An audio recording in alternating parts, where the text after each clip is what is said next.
கண்ட தெய்வமே கலியுக வரதனே ஆறுமுகமான குரு அறிந்திட்டேன் உன் மகிமை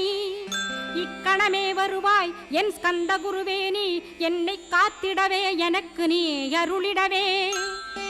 அரைக்கணத்தில் நீயும் ஆடி வருவாயப்பா வந்தனை தடுத்து வலிய ஆட்கொள் வரத குரோ அன்பு தெய்வமே ஆறுமுகமானவனே சுப்பிரமணியனே சோகம் அகற்றிடுவாய்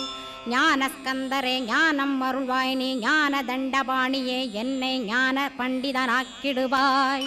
அகந்தையலாம் அழித்து அன்பினை ஊட்டிடுவாய் அன்புமயமாக்கி ஆட்கொள்ளுவையப்பா அன்பை என் உள்ளத்தில் அசைவின்று நிறுத்திவிடு அன்பையே கண்ணாக ஆக்கி காத்திடுவாய் உள்ளும் புறமும் உன்னருளாம் அன்பையே உறுதியாக நானும் பற்றிட உவந்திடுவாய் எல்லை இல்லாத அன்பே இறைவழி என்றாய் நீ அங்கிங்கனாதபடி எங்